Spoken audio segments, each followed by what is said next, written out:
ஒரு மருத்துவ தங்கைக்கு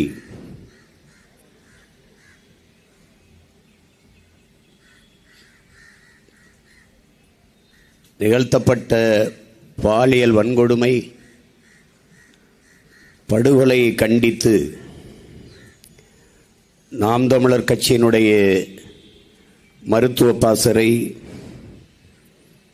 மகளிர் பாசறை இணைந்து நடத்துகிற கண்டன ஆர்ப்பாட்டத்தில் பங்கேற்று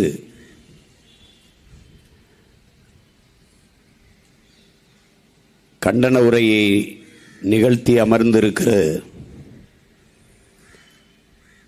அருமை தங்கைகளே, மதிப்பிற்குரிய ஐயா அம்பேத்ராஜன் அவர்களே, மதிப்பிற்குரிய ஐயா மருத்துவர் வெங்கடேசன் அவர்களே, உணர்வு எழுச்சியோடும் உறவின் நிகழ்ச்சியோடும் இங்கே ஒன்றாக கூடியிருக்கிற என் அருமை சொந்தங்களே, உங்கள் அனைவருக்கும் என்னுடைய அன்பு வணக்கம்.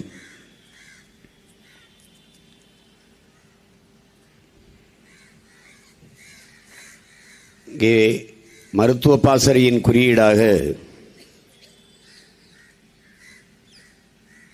நம்முடைய தாய் அம்மா பார்வதி அவர்கள் பொறிக்கப்பட்டிருக்கிறார்கள். அங்கே நீங்கள் பார்க்கிறீர்கள். நாம் புறநானூற்று வீரத்தை படித்தோம். நம்முயிர் தலைவன் பிரபாகரன் அவர்கள் புறநானூற்று வீரத்தை படைத்தார். எல்லா தாயின் வயிறும் பிள்ளைகளை சுமக்கும். நம் அருமை தாய் பார்வதியின் வயிறு ஒரு புலியை சுமந்தது என்பதை நாம் அறிவோம். அதனால்தான் அவர் தமிழ் தேசிய தாய் என்று தமிழ் பேரின மக்களால் அன்போடு அழைக்கப்படுகிறார், போற்றப்படுகிறார். பார்வதி தாய் மருத்துவரா என்றால் இல்லை. பிறகு ஏன் மருத்துவ பாசறைக்கு குறியீடாக இருக்கிறார் என்றால், அந்த காலகட்டத்தில் தொடர்ச்சியாக நாம் போராடி கொண்டிருந்த காலம். நம்முடைய தாய் உடல் நலிவுற்றிருந்த போது நம்மை கொன்று குவித்துக் கொண்டிருந்த சிங்களன் கூட பிரபாகரன் தாய் என்று தெரிந்து வேறு நாட்டில் சென்று மருத்துவம் பார்க்க அனுமதித்தார். மலேசிய நாடு நம்முடைய தாயை ஏற்றுக்கொண்டு மருத்துவம் கொடுத்ததில் தமிழர்களுக்கு இன்னொரு தாய்நாடு என்று நிரூபித்தது. அங்கு கிடைக்காத உயர் மருத்துவம் தமிழ்நாட்டில் கிடைக்கும் என்று நம்முடைய தாய் வந்தபோது சென்னை வானூர்தி நிலையத்தில் வானூர்திக்குள்ளேயே 3 மணி நேரம் இருக்க வைத்து உடல் நலிவுற்று வயது முதிர்ந்திருந்த அந்த பெருமகளை கீழே இறங்கவே விடாமல் திருப்பி அனுப்பிய பெரும் செயலை செய்த பெருமகன் நம்முடைய ஐயா கருணாநிதி அவர்கள். அந்த வலியை தாங்க முடியாத பிள்ளைகள் நாங்கள். என் தாய்க்கு கிடைக்காத அந்த மருத்துவம் இனி என் மண்ணில் எல்லோருக்கும் கிடைக்க வேண்டும் என்பதற்காகவே மருத்துவ பாசறையின் குறியீடாக எங்கள் தாயை அடையாளப்படுத்தி, மகளிர் பாசறையின் குறியீடாக இருக்கிற என் தங்கை செங்கொடி நாம் தமிழர் கட்சியா என்றால் இல்லை. ஆனால் நாம் தமிழர் கட்சிக்கும் அவருக்கும் தொடர்பு இருக்கா என்றால் இருக்கிறது. அவர் நாம் தமிழர் கட்சியினுடைய நிகழ்வுகளில் எல்லாம் தொடக்க நிகழ்வில் ஆவேசமாக பறையடித்து ஆடிய மகள் என்பதில் அவளுக்கும் இந்த இயக்கத்திற்கும் தொடர்பு இருக்கிறது. இங்கே ஒரு தாய் ஆண்மகனை பெறுவதில் பெருமை அடைவது அவன் தங்கையை, அவன் அக்காவை, அவன் தாயை, உயிரை மானத்தை காப்பான் என்கிற உறுதியில் தான் தன் ஆண்மகனை பெறுகிறாள் ஒரு தாய். ஆனால் ஒரே ஒரு பெண்மகள் இதற்கு மாற்றாக ஒரு பெண்மகள் மரணக்கயிற்றுக்கு முன்பு இருந்த தன் அண்ணன்மார்கள் 3 உயிரை காப்பதற்காக தன்னுயிரை கொடுத்து காத்தால் என்பதாலேயே நாம் தமிழர் கட்சி மகளிர் பாசறையின் குறியீடாக தங்கை செங்கொடி அந்த வீர மகளை அடையாளப்படுத்தி சுமந்து செல்கிறது.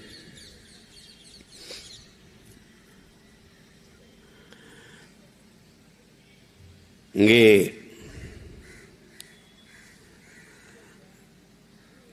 பேசிய நம்முடைய ஐயா மருத்துவர் வெங்கடேசன் அவர்கள் எல்லாம் சொன்னார்கள், நான் சிறுநீரகத்தில் பழுதில்லை என்றேன், அவர் கிட்னியில் ஒன்றும் இல்லையாப்பா என்று. தாய்மொழியை அழிய கொடுத்து விட்டு கண்முன்னே சிதைந்து அழிந்து போன இனத்தின் பிள்ளைகள் நாம். சாலையில் பயணிக்கும் போது என்னுடைய பார்வை இருபக்கமும் இருக்கிற வணிக நிறுவனங்களின் பெயர் பலகைத்தான் படிக்கும். இதிலே ஒரு கடையிலே எழுதியிருக்கிறார்கள், என் அன்பு தம்பி தங்கைகளே, அருவி. அந்த அருவியை எப்படி எழுதியிருக்கிறார்கள்? ஆ, அது மட்டும் தமிழிலே இருக்கிறது. பிறகு ஆர், யு, வி, ஐ, அதெல்லாம் ஆங்கிலத்தில் இருக்கிறது. அங்கே ப்ளூ ஸ்டோன் என்னுடைய உடற்பயிற்சி கூடத்திற்கு எதிரே நானும் என் தம்பி பாக்கியராஜனும் தினம் பார்த்து இதை உடைச்சி எடுக்கிறதுக்காக நம்ம அதிகாரத்துக்கு வரணும். ஒவ்வொரு தடவையும் எடுத்து அடிக்கும்போது இதை உடைக்கிறதுக்காக வடுவை ஏத்துறா அப்படிங்கிற மாதிரியே ஒரு வெறி வரும். அது நீலக்கல் என்று வைத்து கீழே ப்ளூ ஸ்டோன், அதுவும் எங்களுக்கு பிரச்சனை கிடையாது. ஆனால் ப்ளூ ஸ்டோன் தமிழிலே ப்ளூ ஸ்டோன், இதுதான் தமிங்கிலம். பெற்ற தாயை சட்டையை கிழித்து சேலையை கிழித்து மனநிலை பாதிக்கப்பட்டு பைத்தியமாக உழவோடுகிற ஒரு நிலை. இங்கே பேருந்து நிலையம் இங்கே இருக்கு, தெரியாதுன்னு கடைசியா அதாப்பா அந்த பஸ் ஸ்டாண்டு அப்படி தமிழில் கேட்க வேண்டியதானையா. அப்பவே தஞ்சாவூரில் ஒரு அரை கூட்டம், நான் அங்கே சென்றுட்டேன். டவுன் ஹால் நகர அரங்கம் எங்கே இருக்குதுன்னு கேட்டேன். தானியில் போகிறேன், அவருக்கு தெரியல, எல்லார்ட்டையும் கேட்குறேன், தெரியல. கடைசியாக அந்த டவுன் ஹால்னு ஒன்று இருக்குல்லங்க, அங்கே கூட்டம் நடக்குது. இதாங்க இந்த இருக்கு பாருங்க, அதன் வாசலில் நின்று தான் கேட்டுக்கிட்டு இருந்திருக்கேன் நான். தாய்மொழியை விட்டு ஒரு இனம் வெகு தூரம் போயிட்டது. அப்போ நம்ம மொழியிலிருந்து உயிர் தெள்ளணும். இங்கே பேசிய எல்லோரும் ஆழமான கருத்துக்களை எடுத்து வைத்து கண்டன உரை ஆற்றினார்கள். அறிவிற் சிறந்த பெருமக்களே, என் ஆறுயிர் சொந்தங்களே,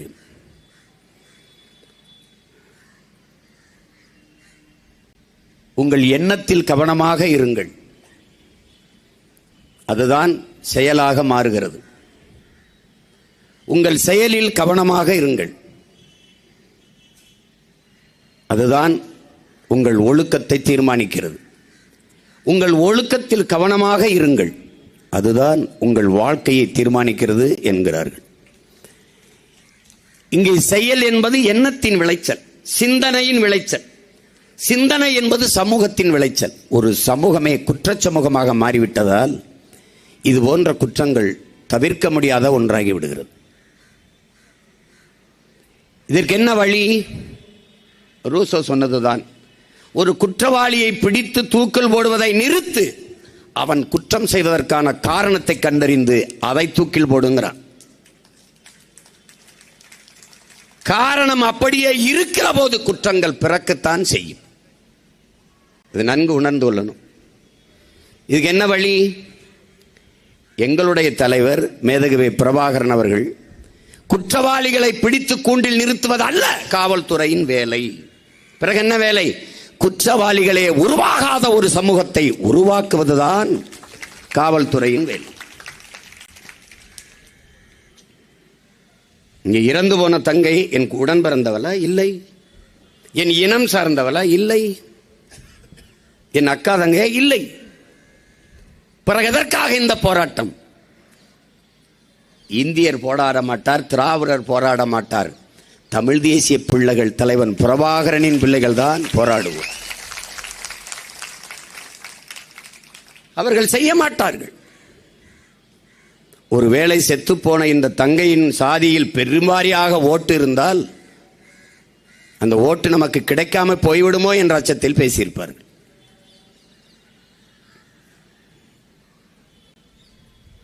ஒவ்வொரு நாளும், ஒவ்வொரு நேரமும், ஒவ்வொரு நொடியும் இவர்கள் சிந்தனை, செயல் எல்லாம் ஓட்டை குறிவைத்தே நகரும். நாம் அவர்களுக்கு ஒரு உயிர் அல்ல, நம் உணர்வு, நம் உரிமை பொருட்டல்ல. அவர்களுக்கு நாம் ஒரு ஓட்டு, அவ்வளவுதான். பிறகு எதற்காக நாம் தமிழர் கட்சி பிள்ளைகள், தமிழ் தேயர்கள் போராட வேண்டும்? மாண்பு, மானம், வீரம், அறம் தங்கள் உயிரென்று வாழ்ந்த இனத்தின் கூட்டம் தமிழர்கள் என்பதை உலக மக்கள் புரிந்து கொள்ள வேண்டும். நீங்கள் மானுடம் பேசினீர்கள், நாங்கள் உயிர்மை நேயம் பேசினோம். பட்டுக்கோட்டையில் ஒரு தங்கை வன்புணர்வு செய்து சிதைக்கப்பட்டதற்கு கண்டிப்பது என்பது இனப்பாசம், ஒரு இனநேயம். ஆனால் கல்கத்தாவில் ஒரு தங்கை வன்புணர்வு செய்து படுகொலை செய்யப்பட்டதை கண்டித்து நாங்கள் போராடி கொண்டிருப்பது மானுட நேயம்.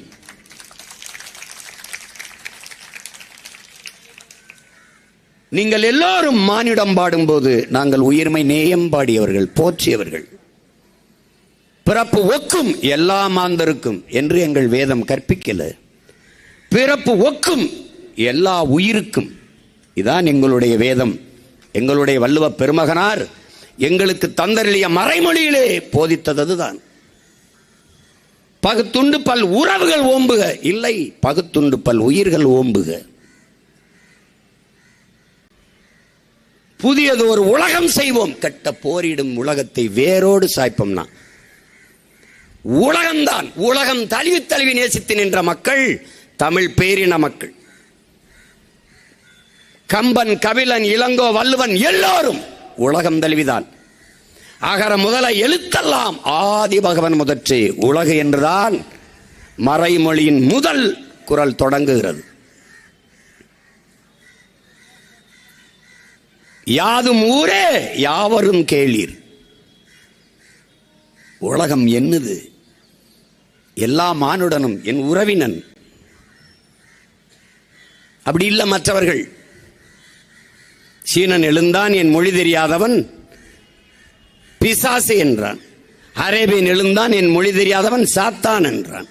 ஆங்கிலேயன் எழுந்தான், என் மொழி தெரியாதவன் அநாகரிகமானவன், நாகரிகமற்றவன் என்றான். அதே வேளையில் எங்களுடைய பாட்டன் நான் பிறந்த முகவை மண்ணில் எழுந்தான், கனியன் பூங்குன்றன். யாதும் ஊரே யாவரும் கேளீர் என்றான். அது மானுடம். காக்கை குருவி எங்கள் சாதி, நீல் கடலும் மலையும் எங்கள் கூட்டம். நோக்க நோக்க களியாட்டம், நோக்கும் திசையெல்லாம் யாமின்றி வேறில்லை என்றான் பெரும்பாவளன் பாரதி, எங்கள் பாட்டன்.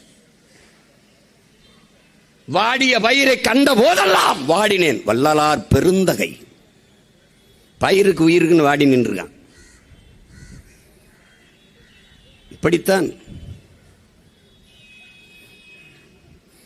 மகன் இளவரசன் தேர்காலிலே மாட்டு கண்ணுக்குட்டியை ஏத்தி கொன்று விட்டான். கதை வச்சுக்க, கதையாவே இருக்கட்டும், கதை. ஆராய்ச்சி மணியை வாசலிலே தொங்கவிடப்பட்ட மணியை பசுமாடு கயிறை இழுத்து அடிக்கிறது. என்னன்னு கேட்டான். இளவரசன் கண்ணுக்குட்டியை கொன்னுட்டான். அதே தேர்காலை, அதே தேரை ஏற்றி தன் ஒரே மகனை கொன்றான் மனுநீதி சோழன். மாட்டுக்கும் நீதி கிடைக்க வேண்டும் என்று நின்றவன். அது கதை. ஆனாலும் கதையிலும் தமிழ் முன்னோன் நீதியின் பக்கம் நின்றான். அப்படிப்பட்ட இனத்தின் மக்கள் நாங்கள். ஆனால் இன்று நாங்கள் பாசிஸ்டுகள், செப்பரேட்டிஸ்டுகள், இன வெறியர்கள், செரங்கு சொரியர்கள். இந்த மருத்துவ தங்கைக்காக மட்டுமல்ல, ஆசிவா படுகொலைக்கும் அழுதவர்கள், நிர்பயா படுகொலைக்கும் வீதியிலே நின்று போராடியவர்கள், பல்கிஸ் பானுக்காக வீதியிலே இருந்து போராடியவர்கள், அறிக்கை விட்டவர்கள், அழுதவர்கள், அரற்றியவர்கள், ஆர்ப்பரித்தவர்கள். எங்கு தொடங்கி?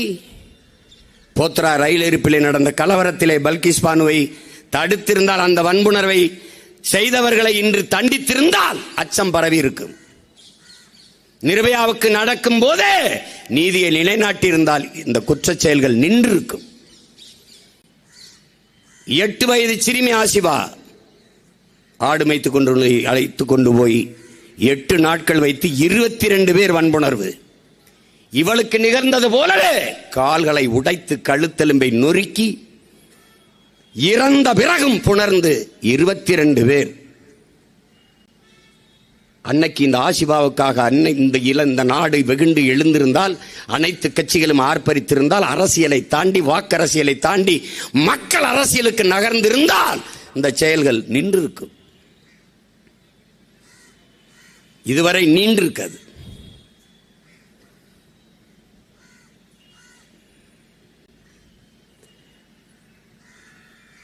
நாம் அடிமை, நமக்கும் கீழே பெண்கள் அடிமை. இன்னைக்கும் பெண்ணிய உரிமை பேசுறோம், செயல்ல இருக்க. மாதர் தம்மை இழிவு செய்யும் மடமையை கொளுத்துவோம்ங்கிறான் பாரதி. தையல் சொல் கேளாய்ங்கிற யாரு? அறிவு மூதாட்டி அவை. அவள் மாதர் சொல் கேள் என்கிறான் பாரதி. பின்னாடி அது தவறா அப்படின்ட்டு. பெண்ணடிமை தீரு மட்டும் பேசும் திருநாட்டில் மண்ணடிமை தீர்ந்து வருதல் முயல் கொம்பேங்கிறான் புரட்சி பாவலன் நம் தாத்தா. பெண் விடுதலை இல்லையே மண் விடுதலை இல்லை. நம்முயிர் தலைவன் மேதகவி பிரபாகரன். ஆணுக்கு பெண் சமம் இந்த கோட்பாடு நமக்கு ஏற்புடையதல்ல. ஆணும் பெண்ணும் சமம். நிகழ்ந்திருக்கிற வரலாற்றிலே ஆண்களுக்கு நிகராக போரிட்டு வென்றவள் நம்முடைய வீர பெரும்பாட்டி வேலு நாச்சியார் அவர்கள். ஆணுக்கு நிகராக இலக்கியம் படைத்தவர்கள் நம் முன்னோர்கள், நம் மூதாதையர்கள், நம் பாட்டிகள். எவனும் இங்க ஒன்னும் குறை சொல்ல முடியாது. அஞ்சாமைங்கிறது ஆண்களுக்கு மட்டுமா? மன்னன் அவையிலே, சபையிலே, மாபெரும் சபையிலே கால் சிலம்பை உடைத்து ஒற்றை மகள் நீதி தவறிவிட்டாய் என்று நிலைநாட்டி நின்றவள் கண்ணகி பெருமாட்டி. ஒற்றை மகள். மன்னராட்சி காலத்திலே ஜனநாயகத்தை வைத்திருந்தவன், மக்களாட்சியை வைத்திருந்தவன் பாண்டியன் நெடுஞ்செழியன். இன்னைக்கு மக்களாட்சி அவையிலே ஒருத்தர் எந்திரிச்சு பேச முடியாது. அவை குறிப்பிலிருந்து நீக்குவான், இல்லைன்னா வெளியில போய் சொல்லுவான், போலீஸ் வச்சு தூக்கி வெளில போடுவான். அவ்வளவு பெருமைக்குரிய ஒரு இனத்தின் மக்கள் நாம். இங்கே பேசிய என் தங்கை எல்லாம் சொன்னார்கள். நஸ்ரியா கூட என்னை நீ ஒன்னும் தெய்வம் இதெல்லாம் போட்ட வேணாம், குல தெய்வம் கும்பிடுற சாமியெல்லாம் ஆக்க வேணாம். உன்னை போல எலும்பு நரம்பு ரத்தம் சதை பசி உறக்கம் கனவு கண்ணீர் கொண்ட சக மனுஷியாக நினை, அது போதும். கில்லுனா எனக்கு வலிக்கும், அடிச்சா எனக்கு வலிக்கும், அதுதான். இந்த செயலை செய்கிறவர்கள் மனநிலையை நாம முதல்ல பார்க்கணும். இந்த செயலை செய்கிறவர்கள் மனநிலையை கொஞ்சம் பார்க்கணும். இது எப்படி வருது? நிறைந்த போதையில் தான் இது நடக்குது. இந்த நாட்டில் நடக்கிற 100 விழுக்காடு குற்றம் என்றால் அது 99 விழுக்காடு போதையில் தான் நடக்குது. அது சாராயமோ, அது போதைப் பொருள் ஏதோ ஒன்று, கஞ்சாவோ அவினோ, எதுலேயும் நடக்குது. யார் பொறுப்பேற்கிறது? அது குற்றச்செயலை செய்தவனா இல்லை அதிகாரத்தில் இருக்கிறவனா? யார் செய்வது?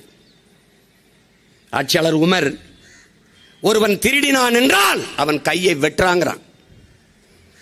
அவனை பசிக்காக திருடி இருந்தால் ஆட்சியாளன் கையை வெட்டுறாங்கிறான். இப்ப இது என்ன செய்யலாம்? என்ன செய்யலாம்? நீங்களே சாராய ஆளை வச்சு காய்ச்சி விற்கிறீங்க, நீங்களே கஞ்சா அவின் கொக்கை இந்த ஊசி மாத்திரை எல்லாம் விற்கிறீங்க. எங்க தங்கச்சி யாராவது பேசுனாங்க பாருங்க, மருத்துவத்தில் 10ஆப்பு படிச்சு வெளியில ஒரு அந்த சின்ன 12 கர்ப்பமா இருக்கான். வெளியில் சொல்ல முடியாத எண்ணற்ற குற்றங்கள் இப்படி நிகழ்ந்து கொண்டிருக்கு. இந்த தங்கை மரணம் வெளியே வந்துட்டது. நிறைய தங்கைகள் இப்படி நாள்தோறும் கொல்லப்பட்டு கொண்டுதான் இருக்கிறார். இந்த குற்றத்தை விட அந்த குற்றத்தை மறைக்க நினைக்கிற எண்ணம் மிக கொடிதா இருக்கு. கல்லூரியின் முதல்வர் இது தற்கொலைன்றார். ஏன் சொல்றாரு? அத மருத்துவர்கள் அந்த போராட்டத்தில் ஈடுபட்ட இங்கில்ல ஒரு மருத்துவ தம்பி சொல்றாரு, ஒரு தங்கச்சி சொல்றாங்க, உதடை கடித்து காயப்படுத்திருக்கான், பிளக்க வச்சிருக்கான் உதடை கடித்து. வன்மம், வக்கிரம். கண்ணை கண்ணாடி உடைச்சு அதுக்குள்ள விரலால் குத்தி குத்தி கண்களை காயப்படுத்தி இதாக்கியிருக்காங்க. ஒரு பெண் இது போல வன்புணர்வு நேரங்களில் தன்னை பாதுகாக்க 2 கால்களையும் ஒட்டி இறுக்கிக் கொள்வாள். அவன் 2 காலையும் உடைச்சு வெளியே 2 காலையும் உடைச்சு திருப்பிட்டான். இது எப்படி எதிர்பாராத ஒரு நிகழ்வு என்று எப்படி சொல்ல முடியும்? இது திட்டமிட்டு நடந்த ஒரு வன்புணர்வு படுகொலை. வயிற்றுல ஏறி மிதிச்சிருக்கான், கழுத்தெலும்ப உடைச்சிருக்கான், கத்த விடாம திருப்பி போட்டு முதுகுல மிதிச்சிருக்கான், முதுகெலும்பு உடைஞ்சிருக்கு, உயிர் உறுப்பை சிதைத்து வைத்திருக்கிறார்கள் என்று அந்த மருத்துவ தம்பி சொல்றான். அதுபோக 150 மில்லிகிராம் செமன் அதுக்குள்ள இருந்தது, ஸ்பாம் இருந்ததுன்றான். ஒரு மனிதன் இந்த செயலை செய்திருக்க முடியாது. அதனால் அது கூட்டு வன்புணர்வு உறுதியாகுது. ஒரு பெண்மகள் ஆளுகிற நாட்டில் ஒரு பெண்மகளுக்கு அது மருத்துவம் படித்து பின்பு பார்த்தா 6 வருஷம் படித்து பயிற்சி மருத்துவராக அவர் பண்ணும்போது இங்கே கேட்டது இவங்கெல்லாம் கேட்டாங்க. தங்கச்சி எல்லாம் நேரு பத்திரிகையாளர் ஊடகவியலாளர் சந்திக்கும் போது ஓய்வெடுத்து இருக்கிறதுக்கு ஒரு அறை பாதுகாப்பு இருந்திருந்தா அந்த சிக்கல் இல்லையே. இங்கே வந்திருக்கான என் தம்பி ஜாகிர் இந்த மாதிரி மருத்துவ மக்களுக்காக போராடியதாலேயே அவன் பணி இடைக்கால பணி நீக்கம் செய்யப்பட்டிருக்கிறான்.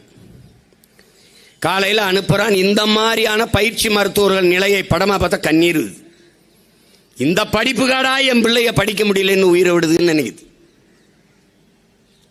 அப்படியே சின்ன சின்ன சந்தில் நடந்து போகிற படிக்கட்டில் ஒருத்தன் படுத்திருக்கான், ஒரு பெண் மருத்துவர். அப்படி போகிற இடத்துல ஒருத்தர் இந்த துணிகளை எல்லாம் தூக்கி மூட்டையாக போட்டுக்கிறது ஒருத்தர் படுத்து கிடக்கிறான். இவ்வளவுதான். கழிவறை கிடையாது, ஓய்வறை கிடையாது. எது மருத்துவர்கள்? நீங்க என் அன்பு சொந்தங்களுக்கு ஒன்றை சொல்ல நான் விரும்புகிறேன் அண்ணன். அதாவது அந்த ஆசிஃபா கொலை செய்யப்பட்டார். அவர் தந்தையை ஊடகங்கள் கேட்கிற போது அவர் அந்த ஊடகத்திற்கு முன்பு பதிவு செய்த வார்த்தை இன்றும் எனக்கு நினைவில் இருக்கு பாருங்க. நான் எல்லா இடங்களிலும் என் மகளை தேடிட்டேன். இந்த காடு, இந்த மலை முகடு, இந்த நிலம், எல்லா இடத்திலையும் தேடிட்டேன். இந்த கோயிலுக்குள் மட்டும் நான் தேடலை. ஏனென்றால் அது புனிதமான இடம்.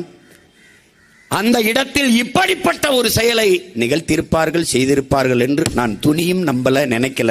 அதனால இங்க தேடலைங்கிறான். கோயில்களை வச்சுதான் ஆசிஃபாவை வன்புணர்வு செய்து கொலை செஞ்சாங்க. அதை போலவே மருத்துவமனையும் அதன் வளாகமும் ஒரு கோயில்தான். புதிய உயிரை பிரசவிப்பது, போகிற உயிரை தடுத்து காக்கிற பணியை செய்கிற மருத்துவமனை ஒவ்வொன்றும் கோயில்தான். நம்ம ஆளுங்க எழுதி வைக்கலாம், மருந்தளிப்பது மருத்துவர், குணமளிப்பது இறைவன். அவனை வேண்டிக்கிறங்கன்னு. எல்லா மருத்துவமனைக்கும் நுழையும் போது ஒரு கோயில் இருக்கும். ஆனால் தெய்வத்தை விடவும் அதிகமாக மக்கள் நம்புவது மருத்துவ பெருமக்களைத்தான். தலைவலி என்றாலோ, வயிற்று வலி என்றாலோ, காய்ச்சல் என்றாலோ, எந்த நோயானாலும் கோயிலில் போய் படுத்து அப்படியே என்னை குணப்படுத்து அப்படின்னு படுத்துட்டு வர்றதில்லை. அங்க போய் படுத்தால் தெரியும். வீட்டுக்கு போகும்போது பாடையில தான் போவோம்னு தெரியும். அதனாலதான் மருத்துவரை தேடி ஓடுகிறீர்கள். அந்த நேரம் தெய்வம் போல தெரிகிற மருத்துவர்கள். நோய் குணமாய் விட்டால், எங்க ஊர்ல சொல்லுவான், வயிறு நிறைந்து விட்டால் சோத்துப்பானைய மூடுறவன் ஒருத்தன் இல்லை. நோய் தீர்ந்து விட்டால் மருத்துவருக்கு நன்றி சொல்வதற்கு கூட ஒரு நாக்கு கிடையாது இந்த நாட்டில். எல்லா மருத்துவ போராட்டத்திலும் பங்கேற்றவன் என்ற உரிமையோடும் உணர்வோடும் சொல்றேன்.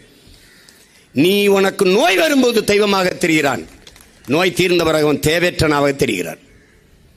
கொரோனா நேரத்திலே எல்லோரும் கைவிட்டு விட்ட பிறகு உன்னை பெற்றவர்களே, உன் உடன் பிறந்தார்களே நிராகரித்த போது உன்னை தொட்டு உன் நோயை குணப்படுத்துவதற்கு போராடி வரும் மக்கள் மருத்துவர்களும் செவிலியர்களும் என்பதை நீ நினைவில் வைத்துக் கொள்ள வேண்டும். அப்படி போராடிய ஒருவன் மதுரையில் இருந்த அரசு மருத்துவன் தம்பி விவேகானந்தன். அவர் கொரோனா நோய் தொற்றி பணியில் இருக்கும்போது இறந்து விட்டார். இதை உங்களுக்காக பேசவில்லை, அரசின் கவனத்திற்காக பேசுகிறேன். அறிக்கை விட்டேன், நீங்க மதிக்கல. இதுக்கு தனியா போராட்டம் செய்யணும், எனக்கு நேரம் இல்லை. இந்த போராட்டத்தின் வாயிலாக உங்கள் கோரிக்கை வைக்கிறேன். குறிப்பாக என்னுடைய அண்ணன் மதிப்பிற்குரிய மருத்துவத்துறை அமைச்சர் மா சுப்பிரமணியம் அவர்களுக்கு கோரிக்கையாக வைக்கிறேன், அன்பா வைக்கிறேன். ஒரு சகோதரனா, ஒரு தம்பியா. விவேகானந்தன் இறந்து போய்விட்டார். கொரோனா வந்து எவ்வளவு நாள் ஆயிடுச்சு. அவருக்கு ஒரு மனைவி இருக்கிறாங்க, திவ்யா. அவள் கை குழந்தைகள், வயது முதிர்ந்த பெற்றோர்கள். விவேகானந்தன் இல்லை. அதனால மீள முடியாத பொருளாதார சுமை, வறுமை, ஏழ்மை, நெருக்கடி. அவர்கள் கேட்பது திவ்யாவுக்கு ஒரு அரசு பணி, அது அவள் வாழ்க்கைக்கு ஒரு பாதுகாப்பாக இருக்கும். அதை நீதிமன்றம், உயர் நீதிமன்றம் இந்த பெண்ணுக்கு ஒரு பணியை வழங்குங்கள் என்று சொன்ன பிறகும் இன்னும் வழங்கல. கள்ளச்சாராயம் குடிச்சு செத்தவனுக்கு 10 லட்சம் கொடுத்த இந்த நாடு, கொரோனா நோய் தொற்று காலத்திலே நோயுற்றிருந்த நோயாளிகளின் உயிரை காக்க போராடிய மருத்துவன் விவேகானந்தனுக்கு ₹1 நிவாரணம் எல்லாம் தட்டுக்கட்டு நிற்கிறவன் குடும்பத்துக்கு ஒரு பணி பாதுகாப்பு இல்லை என்றால் இது எங்கே வேண்டி பேசுறது, எங்கே வேண்டி தொடக்கிறது? இது கொடுமை. இது அன்பு கூர்ந்து இந்த சிக்கலை கவனத்தில் எடுத்து உடனடியாக அந்த தங்கை திவ்யா அவர்களுக்கு நீங்கள் ஒரு பணி பாதுகாப்பு வழங்க வேண்டும் என்று தமிழக அரசிற்கு மாண்புமிக்க சுகாதாரத்துறை மக்கள் நல்வாழ்வுத்துறை அமைச்சர் அண்ணன் மா சுப்பிரமணியம் அவர்களுக்கு இந்த கோரிக்கையை வைக்கிறேன். ஒவ்வொரு காலகட்டங்களிலும் இப்படி ஒரு வன்புணர்வு படுகொலைகள் நம்ம எல்லாம் தலைகுனியை செய்கிறது, நம்ம வெகுண்டு எழுகிறோம், போராடுகிறோம். என்று தனியும் இந்த சுதந்திர தாகம் என்று நம்முடைய பாட்டன் பாரதி பாடியது போல என்று முடியும் இந்த கொடுந்துயரம்? எல்லாருக்கும் தெரியுது, கடும் சட்டம் தான் தண்டனை தான் என்று. அதான் நம்ம 2016 ஆட்சியின் வரைவை நீங்க சில பேர் படிச்சிருப்பீங்க, படிக்காதவர்கள் படிக்கலாம். நாங்கள் எங்களுடைய கோட்பாடு எந்த குற்றத்திற்கும் மரணம் தண்டனையா இருக்கக்கூடாது. மரணம் தண்டனை அல்ல, அது ஒரு முடிவு. சிறை என்பது கூட, என் அன்பிற்குரிய சொந்தங்களே, சிறை என்பது கூட ஒருவன் வருந்தி திருந்தி மறுபடி வாழ வாய்ப்பளிப்பதுதான். அதுக்கு பேர் தான் தண்டனை. தண்டனை என்பது செய்த தவற்றை உணர்ந்து திருந்தி வருந்தி மறுபடியும் வாழ வாய்ப்பளிப்பதற்கு பேர் தான் தண்டனை. ஆனால் மரணம் தண்டனை அல்ல, அது முடிவு. அது யாருக்கு தண்டனை? குற்றம் செய்தவனுக்கு அல்ல. ஆனால் யாருக்கு தண்டனை? அவன் உடன் பிறந்தவர்கள், அவனை பெற்றவர்கள், அவன் துணைவி, அவன் பிள்ளைகள், அவனை சுற்றத்தார், அவ்வளவிற்கும் தண்டனை ஆகிவிடுகிறது. என் அன்பு சொந்தங்களே, எல்லாருமே உடன் பிறந்தார்களே, ஆட்டோ சங்கர் அவர்கள் இந்த சமூகத்தின் வழியிலே ஒரு பார்வையில் ஒரு குற்றவாளி தான். குற்றவாளி. நிறைவேற்றப்பட்டது மரண தண்டனை. அந்த உயிரற்ற உடலையும் கட்டிப்பிடித்து அழுக ஒரு மகள் இருந்தால், அவன் மனைவி, பிள்ளைகள் இருந்தார்கள், கதறில் இருந்தார்கள். அப்போது அந்த கண்ணீரும் வலிதோய்ந்ததுதான், வேதனை மிகுந்ததான் என்பதை அறிவார்ந்த தமிழ் சமூக தம்பிதங்கைகள் புரியணும். இதனால்தான் மரணம், யார் மரணம் வலிக்கும், உயிர் வலி எல்லோருக்கும் ஒன்றுதான், எல்லோருக்கும் ஒன்றுதான். நான் தம்பி படத்தில் காட்டியிருப்பேன், மாதவன் பேசுவது போல உயிர் வலி எல்லோருக்கும் ஒன்றுதான்.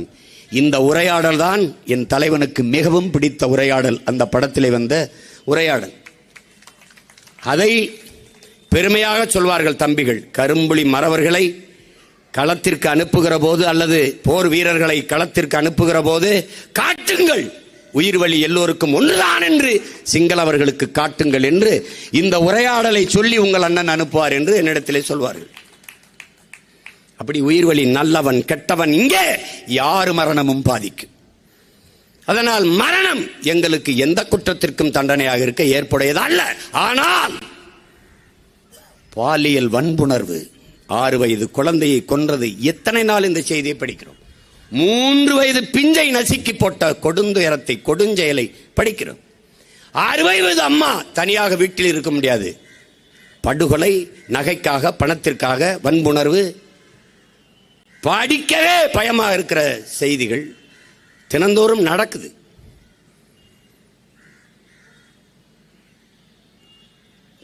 அதில் குறிப்பாக தமிழனுக்கு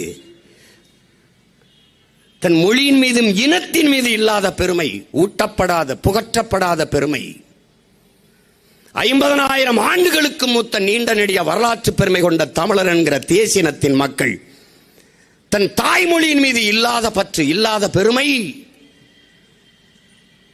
சாதி மதத்தின் மீது அந்த பற்று திட்டமிட்டு ஊட்டப்பட்டது. புரட்சி பாவலன் வருந்தி பாடுகிறான், கடவுள் வெறி சமய வெறி கண்ணன் நிகர் தமிழுக்கு நோய் நோய் நோயே, இடை வந்த சாதி எனும் இடர் ஒளிந்தால் ஆள்வது நம் தாய் தாய் தாயேங்கிறான். அந்த தாய் உன் தாய், என் தாய், தமிழ் தாய் என்பதை என் தம்பி தங்கைகள் புரிந்து கொள்ள வேண்டும். அப்ப இடை வந்த சாதி மீதும் மதத்தின் மீதும் பற்று. முதலில் தோன்றியது மொழி, மனிதனின் உழைப்பில் இருந்து தோன்றியது மொழி. அந்த மொழியை பேசக்கூடிய மக்களின் கூட்டம் இனம். அந்த இனம் நிலைத்து வாழக்கூடிய நிலப்பரப்பை பெற்றிருக்குமே, ஆனால் அது தேசிய இனம். இதான் வரையறை. நமக்கு மட்டும் உலகம் முழுமைக்கும். சாதி மத பற்று மேலோங்கி நின்றதால் பட்டு போனது தமிழ் பேரினம்.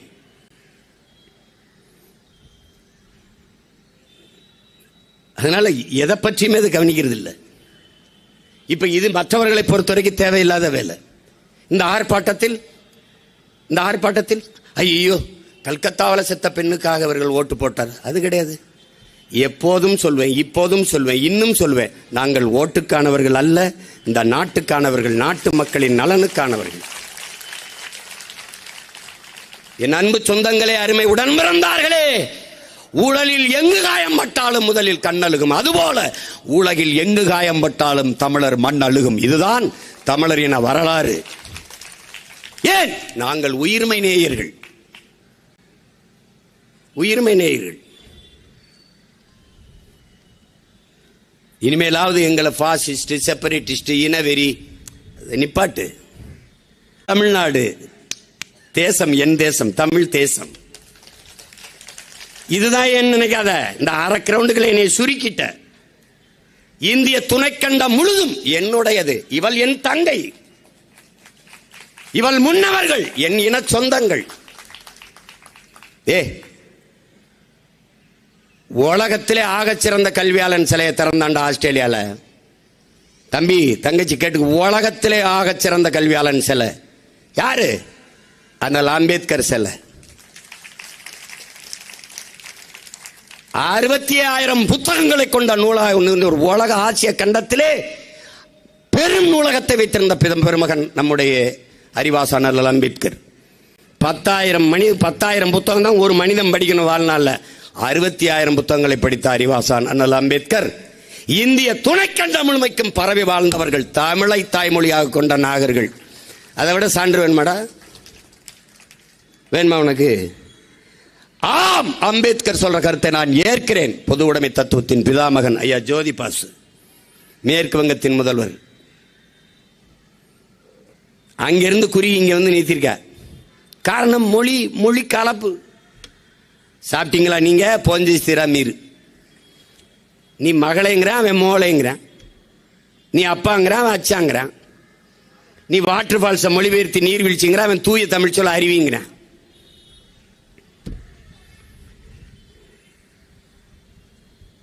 இந்த கொடுமையை தொலைக்கணும். அவள் நம் தங்கை. இங்க ரத்தத்தில் இந்து ரத்தம், இஸ்லாமிய ரத்தம், கிறிஸ்தவ ரத்தம் இல்லை தம்பி. இது வெள்ளைக்கார ரத்தம், ஆப்பிரிக்க ரத்தம், இதுவே ரத்தம்லாம் இல்லை. எவன் ரத்தமும் சிவப்பு தான். அதை தான் நம்ம தாத்தா பட்டுக்கோட்டை, யாரு மேல கீறினாலும் ரத்தம் ஒண்ணுதாங்கிறான். அதை தெரிஞ்சுக்கணும் நீ. தமிழ் தேசம்னா அது ஆகாத சொல் மாதிரி தமிழ் தேசம் பேசுற. அப்படியே நாங்க தான் தமிழ்நாட்டுக்கு பேர் வச்சோம். ஏதோ ஆப்பிரிக்காவில் வச்சியா, ஆஸ்திரேலியாவில் வச்சியா? தமிழ்நாட்டுக்கு தமிழ்நாடுன்னு பேர் வச்சா. அதுல எங்க பாட்டை வாயிலேயே பாடிட்டான். தமிழ் திருநாடு தன்னை பெற்ற தாயென்று கும்பிடடி பாப்பான்ட்டான். வள்ளுவன் தன்னை உலகினுக்கே தந்து வான்முகல் கொண்ட தமிழ்நாடு, நெஞ்சை அள்ளும் சில பதிகாரம் என்னும் மணி ஆரம்படைத்த தமிழ்நாடு. மூச்சுக்கு 300 தடவை தமிழ்நாடு தமிழ்நாடுன்னு பாட்டான். அதுக்கப்புறம் தமிழ்நாடு பேர் வச்சு. இதுல நீங்கெல்லாம் அறிவார்ந்த தமிழ் மக்கள், கற்றறிந்த சான்றோர் பெருமக்கள், மருத்துவர்கள், பொறியாளர்கள், எல்லாம் அறிஞர்களா இருக்கிறீங்க. உங்ககிட்ட ஒன்று கேட்குறேன். நீங்க உங்களுக்கு பிறந்த பிள்ளையின் பிறந்த நாளை கொண்டாடுவீர்களா? உங்க பிள்ளைக்கு பேர் வச்ச நாளா கொண்டாடுவில்லை. மாநிலங்கள் பிரிக்கப்பட்டு தமிழ்நாடு என்று ஒரு மாநிலம் உருவான நாள் நவம்பர் 1. அந்த நாளை தமிழ்நாட்டு நாள் என்று நாம் தமிழர் பிள்ளைகள் கொண்டாடுவதாலேயே அண்ணா அவர்கள் தமிழ்நாடு என்று பெயர் வைத்த நாளை தமிழ்நாடு நாளாக கொண்டாடுகிற பெருமக்கள் திராவிட மாடல் திருவாளர்கள். பேர் வச்ச நாள் இருக்குல்ல, அதான் கொண்டாடுவாங்க. இப்போ ஐயா ஸ்டாலினுக்கெல்லாம் பிறந்த நாள் கொண்டாட்டம் கிடையாது, அவருக்கு ஸ்டாலின் பேர் வச்ச நாள் தான். எப்படிப்பட்ட ஆளுகள் இவர்கள்? ஆட்சி முறை எப்படிப்பட்டது? அன்புமிக்க என் தம்பிதங்களே, அறிவார்ந்த பெருமக்களே, இந்த உணவு விடுதியில் உணவு இலவசம், ஆனால் சாப்பிட்டால் வாந்தி பேதி வரும், அதற்கு நாங்கள் பொறுப்பில்லை. பலக வாசல்ல விளம்பர பலக, செய்தி பலக, எவனும் உள்ள வரல. இந்த பேருந்தில் பயணம் செய்யலாம், யாரும் பயணம் செய்யலாம், எங்கே ஏறி எங்கேயும் போய் இறங்கலாம், கட்டணம் இலவசம். ஆனால் பேருந்தில் நிறுத்தம் இல்லை, பிரேக் இல்லை, அதற்கு நாங்கள் பொறுப்பில்லை. இந்த பேருந்தில் எழுதியிருக்கு, வண்டியில் ஒரு பய ஏறல, பிரேக் இல்லாத வண்டியில் ஏறுவேன், ஏறல. இந்த மருத்துவமனையில் மருத்துவம் இலவசம், ஆனால் உங்கள் உயிருக்கு உத்தரவாதம் இல்லை. எல்லா மருத்துவமனையும் எழுதியிருக்கு, எவனும் போகல. ஆனாலும் என் அன்பு மக்களே, எல்லா டாஸ்மார்களையும் மது வீட்டுக்கு நாட்டுக்கு உயிருக்கு கேடுன்னு எல்லா பயிலும் அங்கதான் இருக்கேன். இதுக்கு பேர் என்ன? That is Dravida model, that is model of Dravidian. டேய், கக்கூஸ் கழுவிட்டு வச்சிருப்பா கட்ட விளக்கமாறு. நீ இப்ப சீன பிளாஸ்டிக் குச்சி வச்சு விளக்குற. எங்க ஊர்ல எங்க அம்மாலாம் அந்த மூங்கில் இருக்க ஈக்கி குச்சி இருக்குல்ல, அதை வச்சு விளக்கி விளக்கி அப்படியே விளக்கி விளக்கி இவ்வளவு கட்டையா இருக்கும். அந்த விளக்கமாற வச்சு இவங்களை வெளுக்கணும்டா. இது ஒரு மாடல், இது ஒரு ஆடல். யாரோ சொல்லி கொடுக்குறேன்.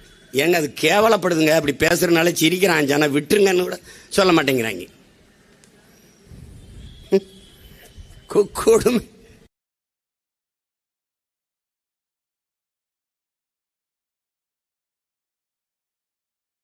சீட் பண்ணுவான்னு அர்த்தம். நீ அப்படிதான், சீட்டிங் ஃபண்டு தான் சிட் ஃபண்டா மாதிரி இருக்கு. இது சிரிக்காத. நீங்க பேர் உண்மையிலே நடந்திருக்கா இல்லையா? 5000 கோடி சுருட்டி கொண்டு ஓட்டம், 10,000 கோடி சுருட்டி கொண்டு ஓட்டம். அப்படித்தான் நீரவ் மோடி ஓடனா, விஜய் மல்லையா ஓடனா, அந்த பல ஐயோக்கிய போய் ஓடனா. இப்போ ஒரு சிட் ஃபண்டு உனக்கு கண்ணுக்கு தெரியுது பாரு, 100 ரூபா காசுரா, அது செல்லுமா செல்லாதா எவனுக்கும் தெரியாது. ஆனால் அது எப்படின்னா, அந்த காசை கொடுத்தீங்கன்னா குவார்ட்டருக்கு அதுக்கு மேலே நீ 100 ரூபா கொடுக்கணும். ஒரு காசு 100 ரூபா காசு. பாசிச எதிர்ப்பு, சனாதனத்தை வேறு இருப்போம், சங் பரிவார கும்பலை கூண்டோடு அடித்து விரட்டுவோம். 100 ரூபா காசு பல்லெழுதி. பாசிச எதிர்ப்பு பல்லெழுச்சி நின்றுச்சு.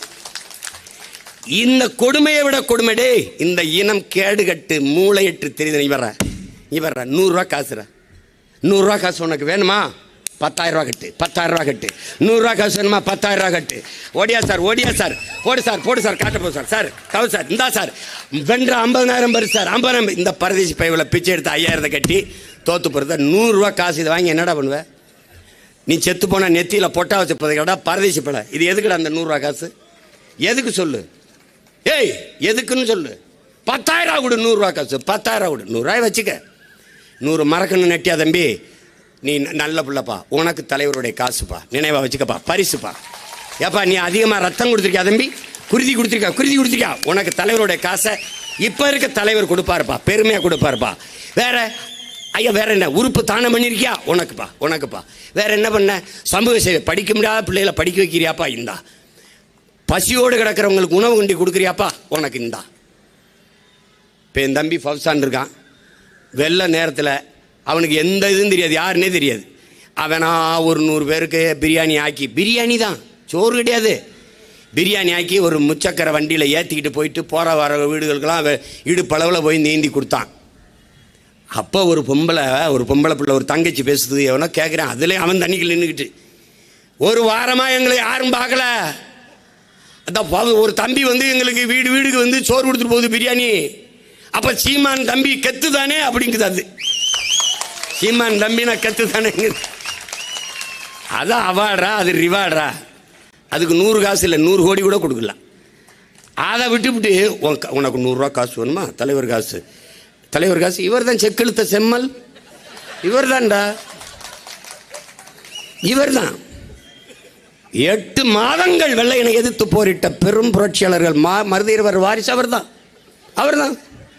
கணவனை ஐயோ விடுப்பா, என்னத்தையாவது பேசி 10 வருஷம் 10-12 வருஷத்துக்கு முன்னாடி இங்கே பேசித்தான், 13 வருஷம் இங்கே பேசித்தான். என் மீனவனை அடிச்சுன்னா உன் மாணவனை அடிப்பேன். அலுவலகம் போய் சேரல, பின்னாடியே காவல்துறை வந்து கமான் சீமான் கமான், எங்க வாப்பா வாப்பா, புழல்ல கொண்டு அடைக்க போய் உள்ள போய் பெட்டியை தூக்கிட்டு போனவனை ஓடி அந்த வாக்க வாக்க வாக்க வாக்க வண்டியில் இருக்கு, டயர் தேயுது, புகைய மூக்கில் அடிக்குது, அப்படியே பறக்குது. இங்கிலீஷ் படம்லாம் அதுக்கப்புறம் தான். கொண்டு போய் வேலூரில் கொண்டு அடைச்சிட்டாங்க 6 மாதம். இப்போவும் என்ன தெரியுமில்ல, உறுதியாக வழக்கு இருக்கு. ஏன்னா என் தங்கச்சி எல்லாம் பேசினா அது ஒரு தலைப்பை வச்சுக்கிட்டு பயங்கர, ஏன்னா நீங்கள் அவ்வளவு கருத்து செறிவுள்ள பிள்ளைகளை வளர்த்து வச்சிருக்கிறது நாம் தமிழர் கட்சி. நேரம் பத்தல, என்ன ஏதோ போனா போகுது, கடைசியா பேசிட்டு போன்னு விட்டுருக்காங்க. அதுல எங்க அம்மா கிருஷ்ணர் ஜகான் என்ன ஏன் நீ ஸ்டாப் பண்ணாய், நீ ஏன் இறக்கினாய்? அதுக்கு என் சின்னவனை தான் விடணும், மாவீரன். ஓய் ஆங்கிரி பி ஹாப்பி, அதான் அவர் ஆங்கிரியா தான் சொல்லுவாரு. ஏதாவது சொன்னோம்னா எங்க வீட்டில் வீரான்னு ஒருத்தர் இருக்கான், அவனை வந்து அவங்க அம்மா திட்டம், வீரா அப்படின்னு, போய் ஆங்கிரி ஒன்னே இல்லைடா, அவன் அண்ணனை சொல்கிறேன்டா அப்படின்னு, ஓ பி ஹாப்பி அப்படின்னு போவான். அது மாதிரி அம்மாவுக்கு சொல்கிறேன், why angry always be happy. இந்த மேடையில் இன்னொரு மேடை, நமக்கு இன்னும் ஒரு பிரச்சனையா, ஒரு தங்கச்சியை கெடுத்துருக்கான் அன்னைக்கு, நாளைக்கு எங்கே பண்ணுவானோ எவன் பண்ணுவானோ ஏதோ ஒரு பிரச்சனை, போராடிட்டே இருக்கணும். நமக்கு போராடுவதற்கே பிறந்தவங்க நம்ம. என் பங்காளி வடிவேல் சொன்னோம்ல, நாங்கள்லாம் படுக்கும்போது 2 புல்லட்டை சாப்பிட்டு தலைவலி காய்ச்சனா 2 புல்லட்டு தான். டேய், பிரச்சனைகளே போர்வையா போத்துட்டு தூங்குறவங்கடா. அப்படி நம்ம பிரச்சனைகளே பிறந்து பிரச்சனைகளே வளர்ந்து பிரச்சனையவே பெட்ஷீட்டா போட்டு படுத்து, அதுதான் நான் காலையில் எந்திரிச்சோன்னே பாக்கி திரிச்சுமில்ல, இன்னைக்கு என்னப்பா பிரச்சனை, அது ஒன்றும் இல்லைன்னு இனிமேல் வந்தா சொல்கிறேன்னே. ஐயோ ஐயோ, என்னை பற்றா அம்மா, இந்த வரத்தை எங்கிருந்து வேண்டி வந்தாங்களோ இந்த தமிழ் சமூக மக்கள். அதனால அந்த ஐயனார் போய் 2 மணிலேருந்து 6 மணி வரைக்கும் அப்படின்னு, அதனால அந்த 2 மணிலேருந்து 6 மணி வரைக்கும் வாங்கினால அனுமதி, தயவுசெய்து காவல்துறை அதிகாரிகளே அவன் மேலே போடுங்க வழக்க, எங்களை விட்டுருங்க ப்ளீஸ் ப்ளீஸ். எங்கள் கோட்பாடை தெரிஞ்சுக்கிறீங்க, வழக்கு இல்லை என்றால் விடியாது கிழக்கு, சிறை அதை நிறை, தடை அதை உடை, படையை பெருக்கு தடையை நொறுக்கு, இனத்தின் விடுதலையே இறுதி இலக்கு. இதுதான் எங்களுக்கு எங்கள் கோட்பாடு. 138 வழக்கு இதில் போட்டால் 139, 39, 40, அப்போ 41 இப்படி எண்ணிட்டு போவோமே வெளியே. ஜெயில் கட்டினது எங்களுக்கு தான். பங்காளி வடிவேல் சொல்லல, சிறைப்பறவிடா, நாங்கள்லாம் சிறைப்பறவிடா. எத்தனை எஃப்ஐஆரை பார்த்துருக்கு. அதனால் இந்த வன்புணர்வு படுகொலையை உடனடியாக நடவடிக்கை எடுத்து அது தண்டிக்கப்பட்டார்கள் குற்றவாளிகள் என்கிற செய்தி வராமல் காலம் கடத்தி கொண்டு போவதுதான் மிகுந்த மனவழியை தருது. தங்கையை வன்புணர்வு செய்து கொலை செய்தது, அவள் பட்ட அந்த உயிர் வலி, அவள் பட்ட அந்த துயரத்தையும் தாண்டி அதை மூடி மறைக்க அவ மேலே குற்றச்சாட்டு, அவள் கஞ்சா குடிப்பா, அவள் பல பேரோட தொடர்பு, இதெல்லாம் எப்படி இது பாருங்க. ஆனாலும் நம்ம வந்து பெண்களை போற்றோம், கங்கைங்கிறோம், காவிரிங்கிறோம், யமுனாங்கிறோம், சரஸ்வதிங்கிறோம், தெய்வங்களை எல்லாம் பெண் தெய்வங்களாக வச்சுருக்கோம். அவளை கற்பழித்து கொன்னுட்டு அந்த மண்ணில் தான் சரஸ்வதி பூஜை நடத்துகிறோம். என்னை எடுத்துக்கிறங்க, நாங்கள் சைவர்கள் என்று காட்டுவதற்காக நான் திருநீர் அணிய ஆரம்பித்தேன். எனக்கு இந்த பழக்கம் இல்லை, இறை நம்பிக்கையற்றவன். ஆனால் இந்த பணியை செய்ய வரும்போது என் தலைவனுக்கும் கிடையாது. ஆனால் ஒரு தேசிய விடுதலைக்கு நிற்கிற மகன், ஈழ தாயகத்தை என் தலைவன் வென்றிருந்தால் தமிழ் தேசினத்திற்கென்று மெய்யியல் கோட்பாடு வழிபாடு நிறுவப்பட்டிருக்கும். எங்களுடைய இறை முருகன், எங்களுடைய மூதாதை ஆதிப்பாட்டன் சிவன் மாயோன், கொற்றவை எங்கள் குலதெய்வங்கள் போற்றப்பட்டிருப்பார்கள். குல முன்னோர் இன முன்னோர் அதெல்லாம் இருந்திருக்கும். அதில் தலைவருக்கு அதில் உடன்பாடு, ஆனால் அவர் வணங்கலை, அது மாதிரி நான் வணங்கலை. ஆனால் இந்த நிலை, இந்த வேலையை செய்ய வந்த பிறகு 3 சுவத்தில் வீடு கட்ட முடியாது, 4 சுவரும் வேண்டும். அந்த சுவர் தான் என் பண்பாட்டு சுவர், என் வழிபாட்டு சுவர், என் மனையில் கோட்பாட்டு சுவர். வேர் தேடி பயணிக்கிற போது என்னுடைய வேர், என்னுடைய இறை முருக திருமகன். அதனால முருகனை வணங்கும் போது நாங்கள் சைவ மரபினர் என்பதற்காக திருநீரிட்டேன். அப்போ என் மனைவி திருநீரை வச்சுக்கிட்டு எங்கள் திரும்பும்போது பூஜாரி இருக்கிறதுனால கும்பிட்டோன்னா இப்படி கும்பிட்டு போகணும். வந்து சரி கும்பிட்டு திருநீரை கொடுத்து பூசணும். என் பிள்ளைகளுக்கு பூசி விட்டு எல்லோரும் பூசிட்டு கிளம்பணும். இது குங்குமம் வைக்கணும். ஏன்னா நாங்கள் பெண் தெய்வத்தை, என்னுடைய குலதெய்வம் வீரமாகாளி, பெண் தெய்வத்தை வணங்குறதுனால நான் வைக்கணும். அது வைக்கும்போது எங்கள் மாமா சொல்லுவாங்களாம், நாவுக்கரசர் காளிமுத்தவர்கள், ஆம்பளை குங்குமம் வச்சா அவனை நம்பக்கூடாது அப்படின்னு. என் மனைவி சொல்லும்போது எப்படி குங்குமம் வைக்கிறது, இது என்னடா பெரிய கொடுமையாக இருக்குது. நான் சிவகங்கையில் போய் காரைக்குள்ள தங்கியிருக்கேன். எங்கள் பூசாரி வந்து ஒரே தான் அழுகிற, அப்படி ஆத்தா கோபத்தில் இருக்குடா அப்படின்னு. நான் என்ன பண்ணேன், என் பிள்ளை வாரு திருநீர் வச்சுட்டு போகிறான், என்னை மறந்துட்டான், குங்குமம் வைக்கலன்ட்டு இவ்வளோ பெரிய குங்குமத்தை கொண்டாந்து. டே தினேஷ் வண்டியில் விடா, ஞாபகப்படுத்துகிறா போகும்போது வரும்போதெல்லாம் குங்குமம் வைக்கிறது. குங்குமம் வைக்கிறேன் ஏன், பெண்களை தெய்வமாக போற்றிய மரபினர் நாங்கள் என்பதாலே. பெண்ணை போற்றாத எந்த சமூகமும் விடுதலை அடையாது, பெருமை அடையாது. உலக நாடுகளில் நியூசிலாந்து நாட்டை பெருமையாக பேசுகிறார்கள் என்றால் பெண்களுக்கு அவ்வளவு முக்கியத்துவம் கொடுக்கும் அந்த நாடு என்று. தமிழ் தேசிய குடியரசு, தமிழ் தேசிய அரசு, பிரபாகரனை தலைமையேற்று நடத்துகிற அரசு இங்கே மலர்கிற போது பெண்கள் பெரிதும் போற்றப்படுவார்கள், மதிக்கப்படுவார்கள். இங்கே 117 இடம் சட்டசபையிலே 20க்கு 20 பாராளுமன்றத்தில் சீமான் கொடுக்கலாம், ஆனால் வெல்ல மாட்டார். வென்றால் கொடுக்கலாம். வெல்லும் போது கொடுப்பதை விட கொடுத்து வெல்வதுதான் வரலாற்றில் பெரும் புரட்சி. என் தங்கை மலேசியாவில் மருத்துவக் கல்லூரியில் பேராசிரியராக சந்திரபிரபா. நான் வரவான், நீ வேலை எடுக்கு உனக்குன்னா வரவேணாம் தங்கச்சி, நாங்கள் பார்த்துக்குறோம். நிறைய மருத்துவ தங்கைகள், நம்ம தங்கச்சிகள், மகளிர் பாசறை பிள்ளைகள், இல்லை நான் வர்றேன்னு அங்கிருந்து வந்து இந்த ஆர்ப்பாட்டத்திற்கு வந்திருக்கிறார்கள். அவள் குரல் மிக வலிமையான குரல். காஸ்ட்லி ஓட்டர்ஸ் வச்சிருக்கிறது, நீ ஓட்டுக்கு காசு கொடுப்ப 1000-500 லட்சம் ரூபாய் போக வர 50,000 டிக்கெட் போட்டு வந்து ஒரு ஓட்டை எனக்கு போட்டுக்காம்பாரு என் தம்பி தங்கச்சி. அதுதான் இந்தியாவிலே காஸ்ட்லி ஓட்டு.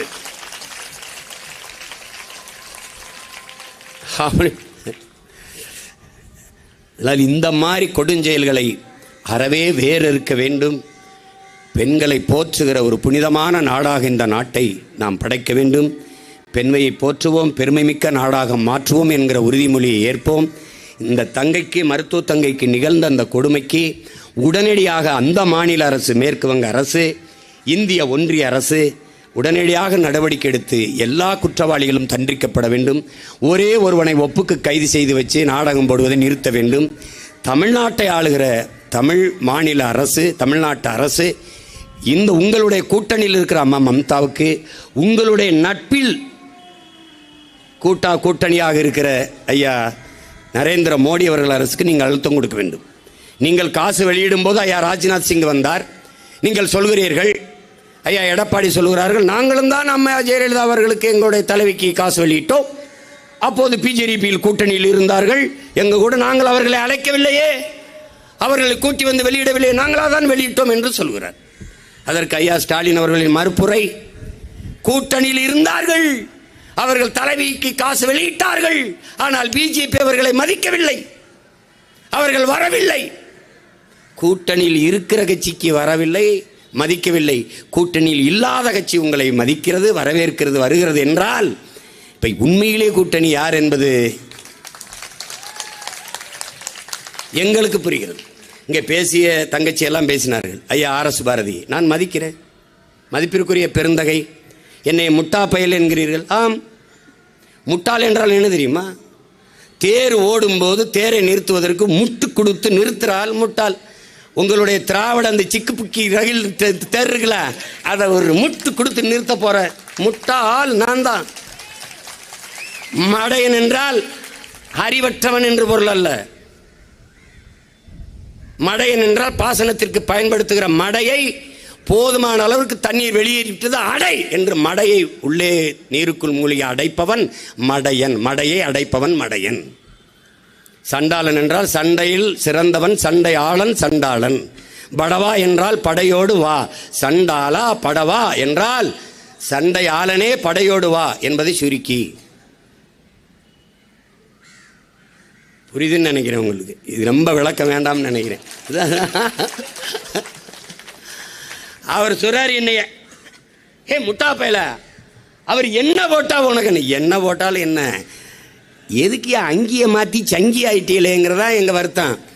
கருப்பு பேண்ட் தானே ஐயா போட்டுக்கிட்டு இருந்தார், கருப்பு காலாடை. திடீர்னு காக்கி ஆர்எஸ்எஸ் போடுற நேரத்தில் போட்டு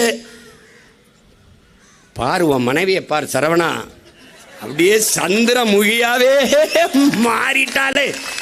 திராவிட முன்னேற்ற கழகத்தை சேர்ந்த என் உயிரினுமினிய உடன் பிறந்தார்களே, பாருங்கள் உங்களவள் அங்கியை மாற்றி சங்கியாவே மாறிட்ட. திமுக எவன் எதிர்த்தாலும் இந்த மண்ணிலே சங்கி. நாங்க சங்கி, நீங்க லுங்கி அங்கியா? நீங்க யாரு? நீங்க யாரு? எப்படி இருக்கு பாருங்க. எதிர்கட்சி கோபேக் மோடி, ஆளுங்கட்சி வெல்கம் மோடி.